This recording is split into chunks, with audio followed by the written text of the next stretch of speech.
Hello friends, good morning everyone. आप सभी का स्वागत है विशेष फिजिक्स की ऑनलाइन क्लास में। तो हम क्या कर रहे थे, अपन ने 3 स्टैटिक्स पढ़ी थी। अपन ने यदि आप क्लासिकल स्टैटिक्स की बात करें, चिरसम्मत सांख्यिकी की बात करें, तो अपन ने एक स्टैटिक्स पढ़ी थी जिसका नाम था मैक्सवेल बोल्ट्जमान सांख्यिकी। क्या पढ़ी थी? मैक्सवेल बोल्ट्जमान सांख्यिकी। यदि मैं क्वांटम स्टैटिक्स में आता हूँ यूनिट नंबर 3 में, तो ये पढ़ी थी। यदि मैं यूनिट 4 में आता हूँ तो यूनिट 4 में आपने 2 सांख्यिकी पढ़ी है, एक तो बोस-आइंस्टीन सांख्यिकी, एक फर्मी डिराक सांख्यिकी। तो आज अपन क्या करने जा रहे हैं, तीनों सांख्यिकी में अंतर करने जा रहे हैं, तीनों सांख्यिकी में डिफरेंस देखने जा रहे हैं। तो तीनों में डिफरेंस क्या होता है उसकी बात करेंगे। तो क्या क्या होता है इसमें उसकी बात करेंगे। सबसे पहले क्या है मैक्सवेल बोल्ट्जमान सांख्यिकी, इसका मैंने शॉर्ट फॉर्म लिखा है MBS, मैक्सवेल बोल्ट्जमान स्टैटिक्स। इसका देखो BES यानी बोस-आइंस्टीन स्टैटिक्स, बोस-आइंस्टीन स्टैटिक्स।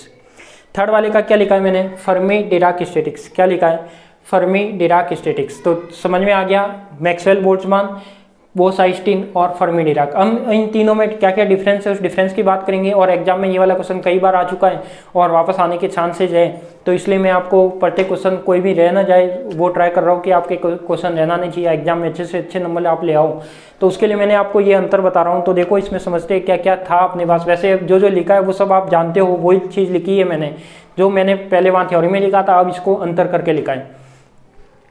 तो देखते हैं इसको एक एक करके।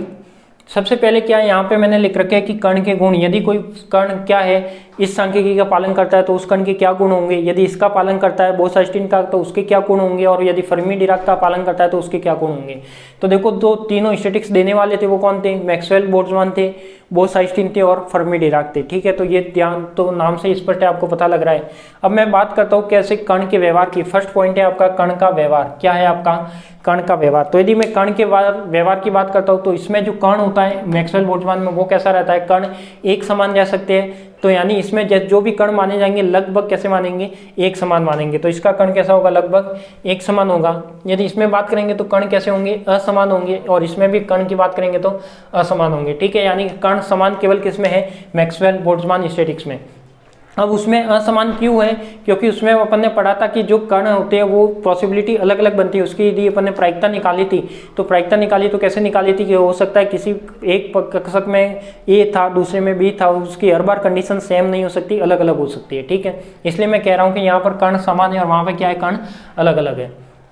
दूसरा क्या था कि वो पाउली अपवर्जन का नियम का पालन करता है। तो देखो यहाँ पे जो MBS है वो तो क्या है, पाउली अपवर्जन नियम का पालन नहीं करता। जो MBS में होगा वो तो क्या होगा, पाउली अपवर्जन नियम का पालन नहीं करता। और जो आपके पास BES और FDS होगा वो पालन करता है या नहीं करता, उसको देखो। तो BES है, BES तो क्या है, पालन नहीं करता। बट ये आपने पढ़ा था कि फर्मी डिराक स्टैटिक्स है वो पालन करता है। मैं पहले इन दोनों का अंतर भी लिखवा हूँ, इन दोनों के अंतर भी मैं आपको लिखवा चुका हूँ। 4-5 अंतर थे वो मैंने लिखवाए थे, वो भी क्वेश्चन कई बार एग्जाम में आता है, ये भी आता है। तो यहाँ से पता लगा पाउली अपवर्जन का नियम यानी जो इलेक्ट्रॉन भरने का क्रम रहता है, जो इलेक्ट्रॉन विन्यास अपन लिखते हो, वही आपका एक तरह से क्या है, पाउली अपवर्जन का नियम है। तो पाउली अपवर्जन का नियम ये पालन नहीं करता, ये नहीं करता। केवल कौन करता है, केवल और केवल फर्मियन कण वाला पार्टिकल है वो करेगा। ठीक है, नेक्स्ट बात करते हैं कला कोष्टिका का न्यूनतम आयतन। कला कोष्टिका का न्यूनतम आयतन, तो अपन ने जब तीनों का डेरिवेशन किया था तो देखो यहाँ पे कोई अपन ने न्यूनतम आयतन ऐसा नहीं माना था। कोई कला समष्टि मानते थे कैपिटल H, और उसमें जो न्यूनतम एक कक्षक का आयतन कितना मानते थे, बाकी सांख्यिकी में H3। तो इसके डेरिवेशन अपन में कितना माना था, H3। इसमें भी कितना माना था, H3। तो कला कोष्टिका का न्यूनतम आयतन इसके दोनों के लिए कितना हो जाएगा, H3, और इसमें कुछ नहीं। फिर जो फोर्थ लिखा है कला कोष्टिका में कणों की संख्या। तो देखो कणों की संख्या में इसमें कितने भी कण आप भर सकते हो, मैक्सवेल बोल्ट्जमान सांख्यिकी के अनुसार कितने भी कण भर सकते हो, 5, 6, 10, 12, एक में। ठीक है, एक कोष्टिका में। यदि इसमें मैं बात करूँ तो इसमें भी वही, कोई प्रतिबंध नहीं है, 2 या 2 से अधिक भी भर सकते हो, कम भी भर सकते हो। अब एक इंपॉर्टेंट इसमें यह आता है कि इसमें केवल क्या होता है, एक कोष्टिका में एक ही कण आता है। यानी एक जगह आपने A भर लिया तो दूसरी बार में क्या भरोगे, एक जगह एक ही आएगा। यानी यदि 2 पार्टिकल है एक कोष्टिका में, आप A और B को दोनों को एक साथ नहीं भर सकते। यदि एक में A भरा है तो दूसरी बार में आप क्या भरोगे, B भरोगे, बट दोनों एक साथ कभी भी नहीं आ सकते। इन दोनों में क्या होता है, कभी भी एक साथ आ सकते हैं। यदि एग्जांपल देखें इसका, ये कोई कोष्टिका थी, 2 पार्टिकल अपन को भरनी है, तो यदि इन दोनों के अनुसार तो क्या करूंगा मैं, A था उसको ऐसे भी लिख सकता हूँ, A B भी लिख सकता हूँ, ऐसे भी लिख सकता हूँ, और इसको ऐसे भी लिख सकता हूँ, A B C भी लिख सकता हूँ। यानी 1 2 पार्टिकल हो तो 2, 3 हो तो 3 भर सकता हूँ। बट उसमें क्या होगा, फर्मी डिराक में यदि उसमें 1 पार्टिकल है तो इसको मैं A की लिखूंगा। यदि इसमें 2 पार्टिकल है तो इसके लिए मुझे स्टेट कितनी चाहिएगी, 2। तो एक बार में A आएगा, दूसरी बार में क्या आएगा, B आएगा। यदि यहाँ पे पॉसिबल है क्या, यहाँ पे 3 स्टेट चाहिए तो देखो 1 और 3 स्टेट बनानी पड़ेगी, तो ए बी सी तीनों को मैं अलग अलग भर के लग सकता हूँ। यहाँ पर एक ही स्टेट में या एक ही कोष्टिका में एक ही कक्षक में एक से ज़्यादा पार्टिकल पॉसिबल नहीं है, तो ये कौन कहता है, फर्मियन कहता है। फैक्ट्स। फिर आता है तरंग फलन की प्रकृति। ये आप जानते हो, इसमें कोई तरंग फलन फिक्स नहीं होता, न ये अतिव्यापित होता है, अतिव्यापित यानी ओवरलैप नहीं होता। और ये क्या है आपका तरंग फलन कैसा होता है, सममित होता है। सममित जानते हो, यदि एफ एक्स को -x से रिप्लेस करे तो भी उस माइनस में उसे कोई भी फंक्शन पर इफेक्ट नहीं पड़ता, तो वो क्या कहलाएगा आपका सममित।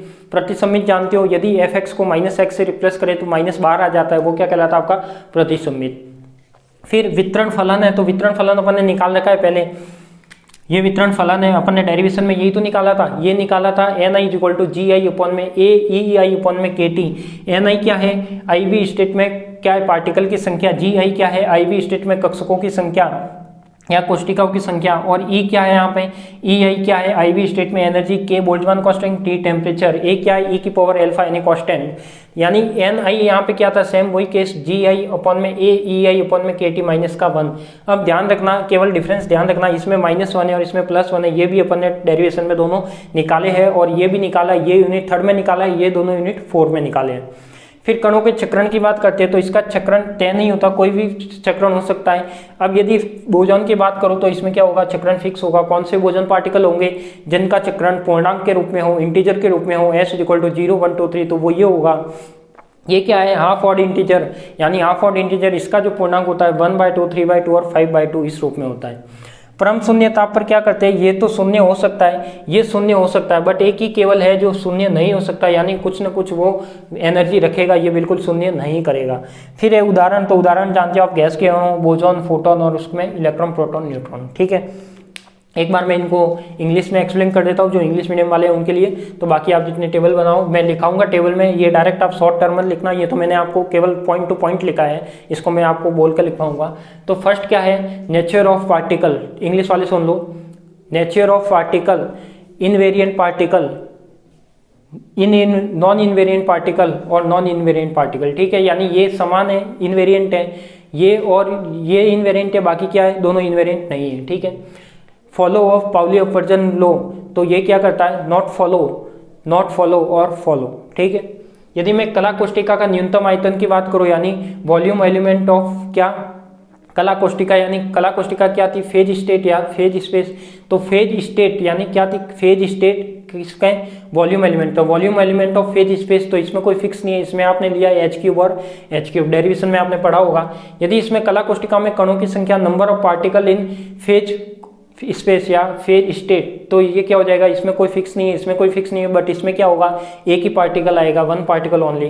तरंग फलन यानी नेचर ऑफ वेव फंक्शन, तो ये क्या होगा, ओवरलैप नहीं होगा, यानी नॉट ओवरलैप, ये सिमेट्रिक एंड अतिव्यापित यानी ओवरलैप, अतिव्यापित, ये अतिव्यापित नहीं है, ध्यान रखना, ये अतिव्यापित नहीं है, ये दोनों क्या है, ओवरलैप तो होगा ही, इसमें सिमेट्रिक होगा, इसमें एंटी सिमेट्रिक होगा। फॉर्मूला आपको पता है डिस्ट्रीब्यूशन फंक्शन, तो ये अपन ने तीनों निकाल रखे हैं। उसके बाद कणों का चक्रण यानी स्पिन क्वांटम नंबर, तो स्पिन क्वांटम नंबर इसका कितना होता है, कोई फिक्स नहीं है, इसका इंटीजर और इसका हाफ ऑड इंटीजर। परम शून्य ताप पर यानी T = 0 केल्विन पर क्या होता है, ये 0 हो सकता है, ये 0 हो सकता है, ये 0 नहीं हो सकता। एग्जाम्पल की बात करें तो ये इसमें गैस के अणु आएंगे, इसमें बोजॉन, फोटोन और इसमें इलेक्ट्रॉन, प्रोटॉन, न्यूट्रॉन। तो आप टॉपिक लगाइए कि मैक्सवेल बोल्ट्जमान सांख्यिकी, बोस-आइंस्टीन सांख्यिकी तथा फर्मी डिराक सांख्यिकी में अंतर। मैक्सवेल बोल्ट्जमान सांख्यिकी, फर्मी डिराक सांख्यिकी और बोस-आइंस्टीन सांख्यिकी में अंतर। और इस तरह से जो मैंने बनाया है सेम वही पैटर्न फॉलो कीजिए कॉपी में, आपके नोट्स में। सीरीज नंबर, क्रम संख्या, कण के गुण, नेचर ऑफ पार्टिकल या प्रॉपर्टीज ऑफ पार्टिकल, ऐसे लिखना, प्रॉपर्टीज ऑफ पार्टिकल। फिर मैक्सवेल बोल्ट्जमान स्टैटिक्स, शॉर्ट में लिखो तो शॉर्ट में लिखना, फुल लिखो तो full. Maxwell Boltzmann statics, Bose-Einstein statics, Bose-Einstein statics और फर्मी डिराक स्टैटिक्स। क्या, फर्मी डिराक स्टैटिक्स। तो इस प्रकार से एक एक कण के लिखवाता हूं मैं आपको, तो लिखिए।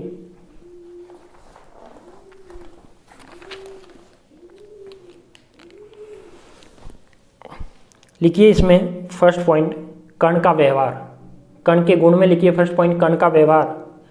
और MBS में लिखिए कण समान होते हैं, MBS में लिखिए कण समान होते हैं। BES में लिखिए कण असमान होते हैं। कण समान होते हैं, BES में लिखो कण असमान होते हैं, और फर्मी वाले में लिखो कण असमान होते हैं। फर्मी वाले में लिखो कण असमान होते हैं।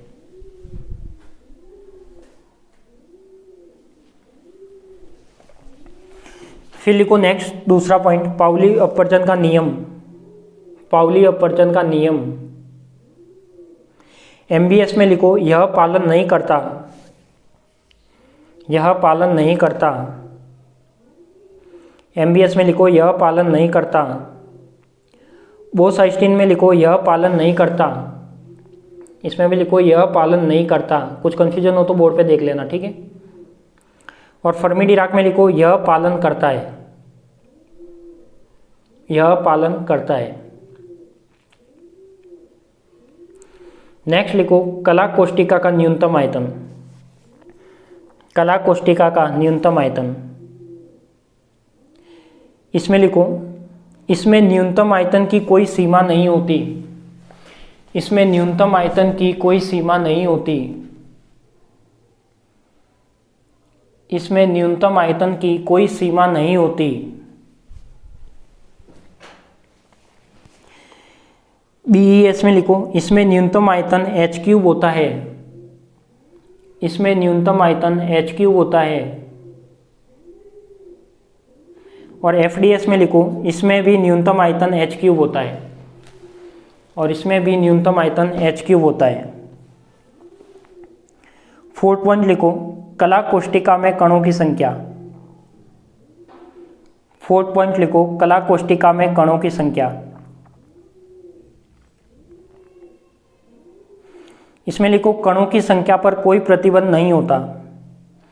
4th पॉइंट में लिखो कणों की संख्या पर कोई प्रतिबंध नहीं होता।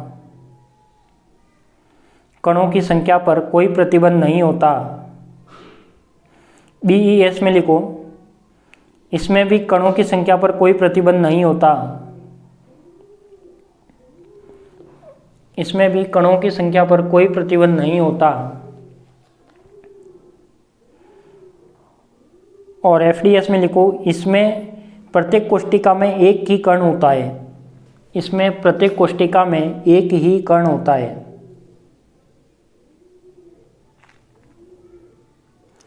पांचवा पॉइंट लिखो तरंग फलन की प्रकृति। तरंग फलन की प्रकृति MBS में लिखो इसमें तरंग फलन अतिव्यापित नहीं होता। इसमें तरंग फलन अतिव्यापित नहीं होता। इसमें तरंग फलन अतिव्यापित नहीं होता। BES में लिखो इसमें तरंग फलन सममित तथा अतिव्यापित होता है। इसमें तरंग फलन सममित तथा अतिव्यापित होता है। इसमें तरंग फलन सममित तथा अतिव्यापित होता है।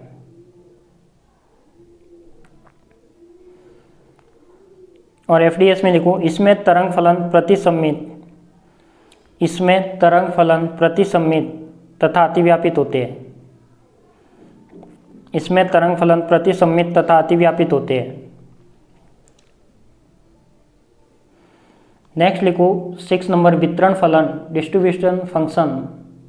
और जो बोर्ड पर तीनों फॉर्मूले लिखे हुए हैं NI बराबर तीनों फॉर्मूले के लिख दो। NI के जो बोर्ड पर लिखे हुआ आपको दिख रहे होंगे। वितरण फलन NI के तीनों फॉर्मूले लिख दो तीनों में।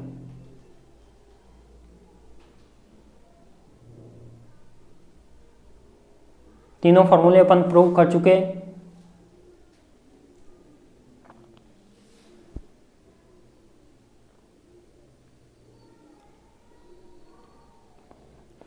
सेवन पॉइंट लिखो कणों का चक्रण। कणों का चक्रण फिर MBS में लिखो इसमें चक्रण तय नहीं होता। इसमें चक्रण तय नहीं होता। इसमें चक्रण तय नहीं होता। BES में लिखो इसमें पूर्णांक होते हैं। इसमें चक्रण क्वांटम संख्या पूर्णांक होती है। इसमें चक्रण क्वांटम संख्या पूर्णांक होती है।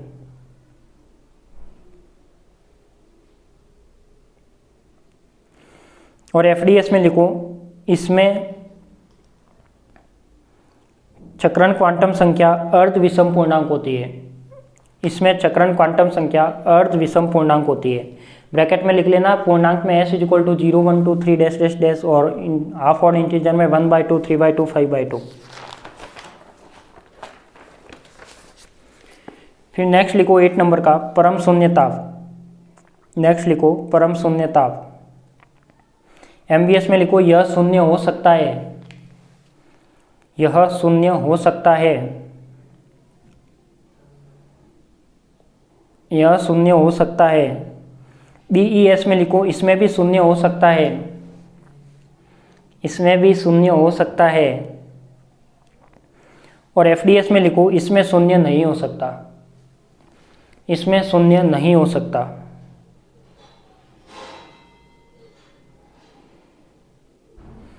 और उदाहरण लिख लो आगे नेक्स्ट पॉइंट में 9 नंबर में। उदाहरण, गैस के अणु बोसॉन और फोटॉन, बोसॉन और फोटॉन। और नेक्स्ट लिख लेना इलेक्ट्रॉन प्रोटॉन और न्यूट्रॉन, इलेक्ट्रॉन प्रोटॉन और न्यूट्रॉन।